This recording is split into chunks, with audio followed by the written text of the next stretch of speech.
En este video se analizarán las relaciones entre el Estado y la sociedad en el Perú a través de las distintas fracturas que se dieron desde el velasquismo hasta el fujimorismo, pasando por la dinámica movimentista de la década de los 80 hasta la actualidad. Los cambios en las relaciones entre sociedad y Estado en el Perú en los últimos años han variado mucho, creando diferentes crisis en el país.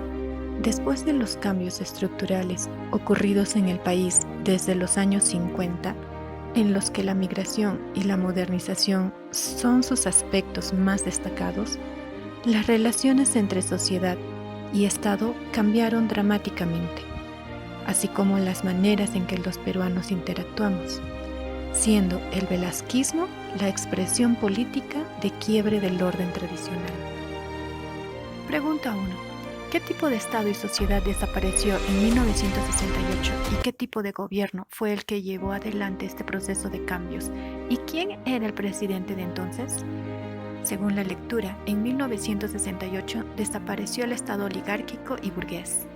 El gobierno que lleva a cabo este proceso de cambios es un gobierno de orden militar, liderado por Velasco Alvarado, que enfrentó un creciente aislamiento, no solo frente a los sectores populares, sino también frente a las élites económicas y políticas. El presidente de 1968 fue Fernando Belaúnde Terry, presidente que fue depuesto por el golpe de Estado de octubre del mismo año. Pregunta 2. ¿Cuáles fueron las características de la disolución de la llamada sociedad oligárquica del Perú de entonces? 1. Fue un sistema de dominación excluyente que le negó a las grandes mayorías la posibilidad de participar en el proceso de deliberación política, económica y social. 2. Tuvo como actor principal a la clase terrateniente, pues fueron los titulares de la propiedad de la tierra los protagonistas de excepción de este proceso. 3. Apostó por un modelo económico hacia afuera que privilegió la exportación de materias primas y alimentos al mercado exterior, sentando las bases de lo que hoy conocemos como el nombre de economías abiertas. 4. Consolidó su posición privilegiada a partir de la construcción de una red de relaciones parentales y familiares que hizo del matrimonio el instrumento fundamental para garantizar, consolidar y ampliar su poder político y económico al futuro. Le voy a hacer algunas preguntas. Para empezar, de la experiencia que tiene usted de la crisis políticas que pasó en el país en los años 90, ¿cree que hemos aprendido algo como sociedad? ¿Y siente que hay una representación social política adecuada en la actualidad? A ver, yo creo que hasta ahorita los peruanos no entienden, ¿no? O sea, creo que seguimos cometiendo los mismos errores al elegir personas que políticamente no nos representan de una forma correcta, ¿no?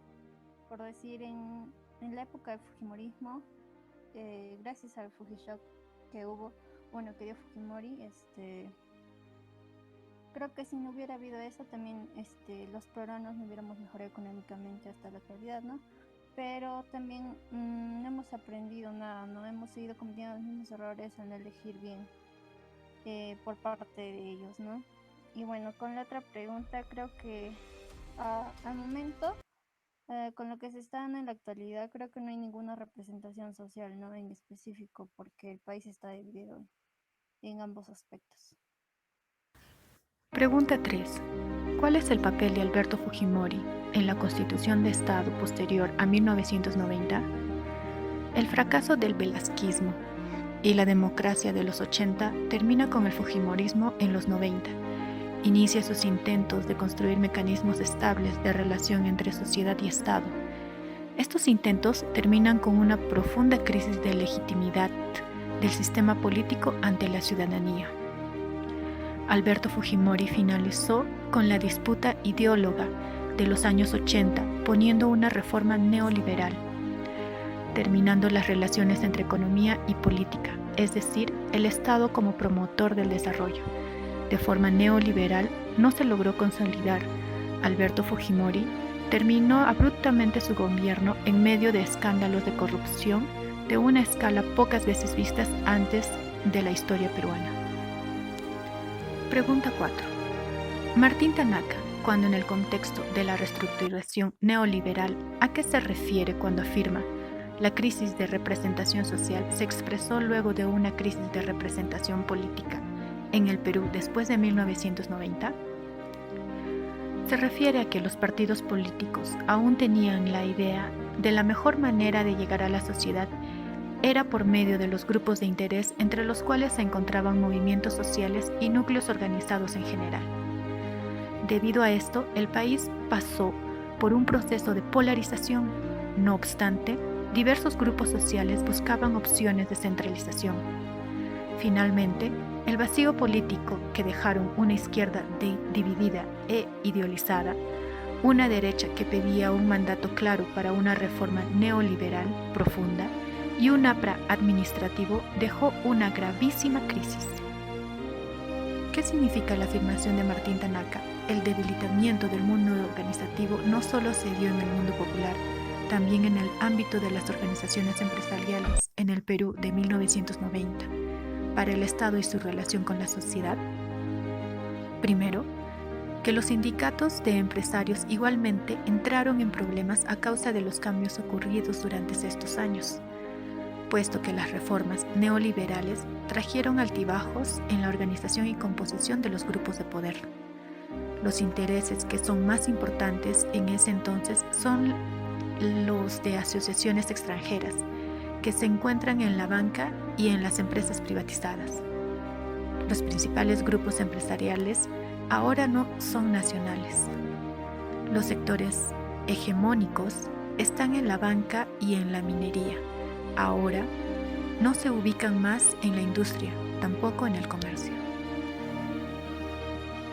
El Estado oligárquico fue un sistema de dominación excluyente que le negó a las mayorías la posibilidad de participar en la deliberación política, económica y social. Apostó por un modelo económico hacia afuera, que privilegió la exportación de materias primas y alimentos al mercado exterior. En 1968 desapareció el Estado oligárquico, esto a cargo del gobierno de orden militar liderado por Velasco Alvarado, que enfrentó un creciente aislamiento, no solo frente a los sectores populares, sino también a las élites económicas y políticas. El presidente de 1968 fue Fernando Belaúnde Terry, presidente que fue depuesto por el golpe de Estado de octubre del mismo año. También en el gobierno de Alan García, donde la crisis empezó en 1988 con el intento fallido de estatización de la banca. De aquí el gobierno de Alberto Fujimori, que incluyó grandes dificultades, graves problemas de legitimidad y su relación hasta el año 2000, donde renunció al cargo por medio de fax, donde tuvo que tomar el poder Valentín Paniagua Corazao. Durante todo este tiempo, hasta la actualidad, hay algo que hace flaquear a toda la sociedad peruana, y es la pregunta: ¿hacia dónde vamos?